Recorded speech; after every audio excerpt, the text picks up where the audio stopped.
Yes, Paulie. Tim Legler, our guest who's coming up next. Yes. Former NBA sharpshooter. Yes.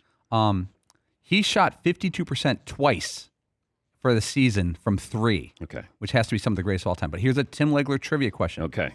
Tim Legler is known as a guy who came off the bench for a bunch of different teams. I think he played like 12 years. Okay. Did Tim Legler start more games or play in more playoff games? Both numbers are a bit low. No offense. Okay. Which means I'm offending you, but I'm saying no offense. So Tim Legler is going to be coming on. Are we offending Tim Legler? Not you. You are. But, he has a very successful career. Okay. So did Tim Legler have more starts or play in more playoff games? Right. I think he's talked about the playoff series against the Bulls, and I think that might be his only playoff series. You're correct. 3 playoff games. Okay. He started 4 out of 310 games for his career. Oh, so he had more starts than playoff games. Did I mention that he led the league in shooting percentage twice? Yeah, great. As we bring in Tim Legler from the mothership. It's quite an introduction there, Tim. I'm going to blame Paulie on that. I don't know why, we got to skew mean-spirited today. But Tim Legler, the former NBA sharpshooter, ESPN NBA analyst. Thanks for joining us, Tim. It's always my pleasure. I didn't know it's kind of like a boxing match. It was like ding, ding, and then you came charging across the ring at me, throwing haymakers. Let's feel each other out a little bit. Let's dance a little here, No, that's Paulie. He's mean-spirited. No offense. Do you remember your 4 starts in your? No, none of them. None of them. I honestly do not remember because obviously I came off the bench. They were so infrequent. No, I could not.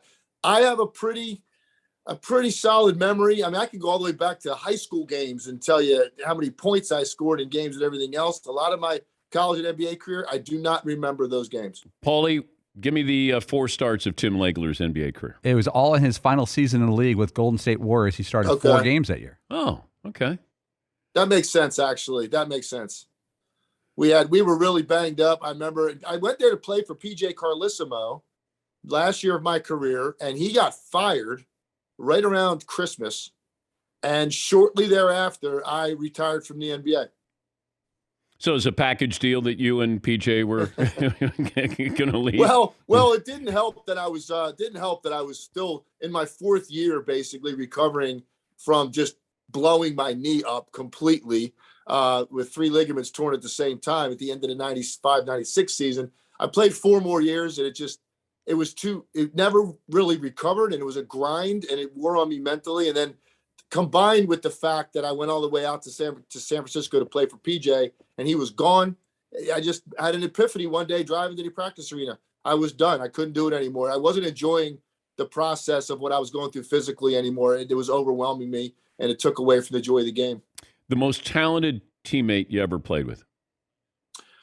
Oh, man. Physically gifted, I would say Chris Webber in his prime in Washington. And I played with, I don't even know how many Hall of Famers. I'd have to go and look at all the teams I played on, the number of guys. I mean, I played with Tom Chambers, Kevin Johnson, Dan Marley in Phoenix. I played with Jamal Mashburn in Dallas, Jimmy Jackson. I played with Latrell Sprewell, Chris Mullin, Tim Hardaway in Golden State. I played with Webber, Juwan Howard. At the top of the list, probably my time in Washington. Webber was the most physically gifted player. Unfortunately, with us, he just had a hard time staying healthy. I wonder what Mahmoud Abdul-Rauf would be like in today's NBA. We talk about Kyrie's handle.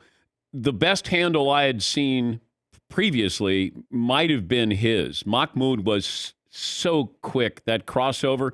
He was Chris Jackson in college when he played with Shaq, but Mahmoud was he was quick, man. And he was Chris Jackson with me when he was a rookie, when I was in Denver. And I never saw a player stop on a dime, shoot the ball with that quick of a release in my life.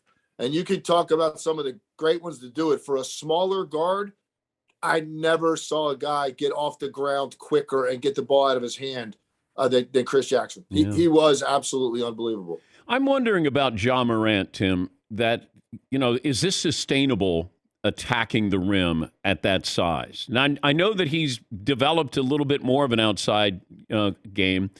Derrick Rose never developed that. But you start to attack, can you continue to attack at that size or lack thereof with Ja Morant? It's a good point. It's fair. He's 175 pounds, probably. Every time he goes down, I think people hold their breath. The one thing I will say about John Morant, he's not just always trying to overpower you by dunking on you. He's got incredible ability to finish with either hand. He's got great body control. He gets around guys. He's got scoops, floaters, runners with either hand at the rim. So he's starting to do a better job of manipulating his body so he doesn't take that full flat on contact into his chest. Because when you're 175 and you come in from that height with that amount of speed, when you take off, any contact could send you flying. He's doing a better job of avoiding the big hits at the rim. Dan, he actually reminds me of three guys in kind of one body. He's got the relentlessness of an AI. That's kind of what he reminds me of in that way. He's got the body control and finishing ability with either hand of a Kyrie Irving. And then he's got this explosive athletic ability of a Russell Westbrook. It's like all in one body. He's right now is the most entertaining player in the league. Yeah, I'm there with you on it. I get worried that when you're young, Dwayne Wade did this. Like you just start to attack. Michael Jordan did this. You would just attack. And then eventually you have to have a little more well-rounded game. And if he develops that jump shot, three-point shot, now, you got to pick and choose. It's like Giannis. If Giannis starts to nail those three-pointers, I mean, it's over. You got to decide, am I going to guard you on the perimeter or I'm going to back away? I'm going to, then you're going to get to the hoop on me. But I think that's what I'm curious about with John Morant. He's fun, but I hope it's sustainable. Yeah, I think the one thing he also has going for him, if you watch him on a nightly basis, he's got an ability to make shots from that 6 to 10 foot range with these push shots he's mastered. So again, he has other things to go to where it just doesn't have to be finished at the rim. He can release the ball before that. The other thing he's got going for him, to be honest, it's not the same era. You're not getting laid out like you were before. I mean, guys are not coming over with the intent of doing damage when you turn the corner on somebody and you're the help defender. It used to be you'd hit somebody in the chest when they were up in the air. You didn't really care about what was about to happen. And there was no replay, no flagrant, nobody was getting tossed. You just got up, you checked your fillings, you lined your spine, you put cotton balls in your nose and stopped the bleeding, and you shot your 2 free throws. Now it's different, man. There's replays from 8 angles. Guys are going to lose a lot of money. Everybody's watching. They've created a league that wants to accentuate this raw athletic ability. And so he does also have that going for him. He's born in the right era to play this style. What is Charles Oakley saying when he says that Giannis would have to come off the bench in his era? I don't know. Listen, man, I've been doing this a long time, Dan. This is my 21st year of being, analyzing the game and working in this industry. And I know sometimes I probably sound the same way, like you're just holding on so bad to your era. But that's one of the craziest things I think I've heard anybody from my era say. That's the ultimate get off my yard, statement. Because I heard that and I actually had to go and kind of read that a couple times to make sure that I was understanding what he was saying. That's nuts. And I think it speaks directly to guys from that era that played in the 80s or 90s, particularly 90s, like my decade, and Charles. You have a difficult time because of the lack of physicality in the game. And we talk about it an awful lot. I think Charles, that's really what he's hung up on there. He's Tim Legler. He's a former NBA player, ESPN NBA analyst. I saw where Kyle Korver is working with Ben Simmons. Now, you're a great shooter.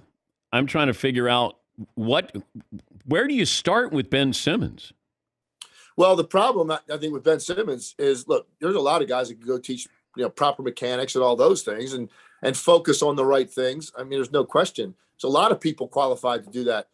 Problem is, how do you change someone's wiring in their brain? And I think Ben Simmons' biggest issue is between the ears. And I don't know what he has ever done to address that, because I really believe, and I said this the next morning on the air after that last loss against Atlanta, that Ben Simmons needs to spend a good portion of his offseason dealing with a sports psychologist. Because what I watched was not normal. I watched a guy with elite level athletic ability basically refused to process obvious scoring opportunities for himself. And it wasn't just that one play that we keep talking about when he turns in the post, he's got a wide open dunk and he passed the ball to Matisse Thybulle. It's not just that play. That was the culmination. That was when everybody jumped on because it was so obvious. But if you watch that whole series, I mean, 5 fourth quarters in a 7-game series, your starting point guard does not attempt a field goal. That tells you the guy's going out of his way to process obvious scoring opportunities for himself. And that's a lack of confidence. That's a guy that's dealing with something that's interrupting the natural flow of what his body wants to do. His muscle memory is shot, and it's between the ears. So, yeah, mechanics, yes. His elbow's out to the side. His wrist looks funky. All of those things. I've seen guys with weird mechanics make shots. He doesn't see what he's supposed to see and have his body react to that. He avoids those situations. And by the way, Dan, throughout this entire scenario, all the stuff that played out all summer and into the fall, and now he's finally in Brooklyn, guess what? No one has talked about whether he's addressed any of that. So when he shows up on the court in Brooklyn, that little thing, that issue, I was joking, he put it in a carry-on bag and he flew up to Brooklyn. When he got off the plane and got to the hotel and he opened that bag, that little issue was still in there. It travels and it's going to surface again because he hasn't really addressed that. And I think it's honestly a psychological issue with his confidence more than his mechanics. Yeah, that's well put. Watching the Sixers last night, I know we want to make them the new Shaq and Kobe here. It feels like that for me, watching the Sixers, that I'm more curious about Tyrese Maxey and Tobias Harris and what they will contribute when you get to the playoffs, because Harden has this ability to disappear in the playoffs. We know Embiid has been great, but I think if they're going to win a championship, I want to know who else is going to help them, because I thought the Seth Curry loss was a big loss, losing him to Brooklyn. But Maxey, I love. He's not afraid. And Tobias Harris still looking for sort of his role there. But those guys are really important to me. What do you think it hinges on for this team to win a championship? Such a great point, and this is why I'm constantly butting heads with all my knucklehead friends in Philadelphia that love this team, and you're not even allowed to be honest about issues because, Dan, the truth is, I think all three key guys for the Sixers have a lot to prove because of moments they've had in the postseason. James Harden, you alluded to it. James Harden has had some of the most head-scratching moments in a playoff series that were critical, like series-defining moments. And he turns into like a different player with his lack of aggressiveness. It's been mind-blowing. And that, to me, maybe that's pressure. Joel Embiid did not play well against Toronto when they got bounced the year Toronto won it. He did not play well against Boston the year that they got bounced in the bubble. He's a guy that has a lot to prove. Now, I do think this. He looks like a different guy in terms of his mentality, his conditioning, everything. So I'm not worried about Embiid. But then Doc Rivers be the third guy. He's had more 3-1 series blown leads than any coach in history. So they've got a lot to prove in the postseason. So you're 100% right. Where is the help going to come from? And right now, Maxey, who I was worried about because he looked so good this year and I was so excited about his future, I was like, oh man, what's this guy going to do now? You bring in a guy like James Harden, take the ball out of this kid's hands. He's just a basketball player apparently because he looks completely confident just being an attacker. He's like, that's fine. No problem. He's got a smile on his face, a bounce in his step, and he is getting better every single night. It doesn't have to be both guys. It's just got to be one of the two, Maxey or Harris. Who is going to be the guy that every night you're getting, on a bad night, you're getting 16. On a good night, you're getting 25. And it's every night. Who is that going to be? It looks like it's going to be Maxey because Tobias Harris has had a very difficult time finding his rhythm because they haven't given him those 6-8 ISOs a game he was getting where he gets into a rhythm. He's not getting that now. He's more of a catch and shoot guy, a slasher now, and he seems to be affected by that. Whereas Maxey's just like, hey, this is fun. Every time it touches my hands, I can just go attack. I don't have to worry about creating offense for anybody. And he seems like a Jordan Clarkson, Jamal Crawford type of role right now, which is suiting him very well. I'm contractually obligated to ask you about the Lakers. The Lakers play the Clippers coming up tonight. Do you hold out hope that they can actually be, are they a championship caliber team when everybody's healthy? Or are they just a spoiler? No, I think I'm past that point now with them finally, and I hear what you're saying. I mean, I'm the same. I have to talk about them every day, and it's amazing because it's one flat performance after another. It's a team that looks like to me has no ability to overcome adversity in the moment. Every time a run happens against them, heads drop, shoulders drop, body language stinks, lack of effort getting back on defense after a turnover, and then most importantly, when there's a timeout, those guys go over to the bench. Take a look at them. They're not speaking to each other. So to me, there's so many issues. And Anthony Davis, as good as he is, this is more than a Band-Aid he's going to provide. He's going to have to be a tourniquet. He's got to come in there and he's got to solve all of their issues. And I just think you don't just go from what I've watched all year, regardless of his talent, to all of a sudden now you're a team that's a contender. Here's what I think. They're going to make the play-in because they have LeBron James. He'll make sure they make the play-in, and the teams trying to catch them are not good enough. So he'll make the play-in. He could potentially even get them out of the play-in. Maybe they get into the 8th spot or the 7th spot. Well, you know what that means? That means you get Phoenix, Golden State, or Memphis. And I do not think the Lakers are beating any of those 3 teams in a 7-game series. Paul, do you want to apologize to Legs? Because I thought Legs killed it. Yeah, he crushed this segment. That was by far our best guest segment of the day so far. That was a better performance than his 3 playoff games that he had. Went back there. Listen. I don't need the sucking up now. Okay, I'm going to go. The first round's over. I'm going to go, cut me, Mick. I'm going to keep fighting. Okay. I'll fight another day. I took some shots right when the fight started. I wasn't ready. I thought it was an exhibition match, like Hulk Hogan and Rocky. Hey, let's just have some fun here. Next thing you know, he's getting thrown out of the ring. Okay. That's kind of what it felt like. Mm-hmm. I'll be back, though, and I'll come well-armed. And if you want to come into my dojo and we shoot some hoops here at my man cave, I mean, you're more than welcome. The door is always open. I would absolutely love that. I would love that. Nothing better than shooting hoops with you, Dan. 'Cause I know you've got a pretty good stroke. I don't know how often you shoot anymore, but listen, I'll tell you this. I just turned 55. When I turned 50, that morning, all I wanted to do was with my kids, my wife, I said, what do you want to do? I said, you know what I want to do? I want to go see how many shots it will take me to make 53 pointers. And I went to the gym, and my daughter, who played college basketball, was rebounding for me, and my wife videotaped it, and I went 50 for 54 from the three-point line. Now, I will say this, caveat, it was college threes. Okay. I don't have that deep 25-foot range anymore, man. It's not fair. But they were college threes, okay. But I went 50 of 54 on my 50th birthday. Yeah, good for you. Good for you. Hey, great to talk to you as always. Thanks for the insights, Tim. We appreciate it. Anytime, Dan. That's Tim Legler, ESPN NBA analyst.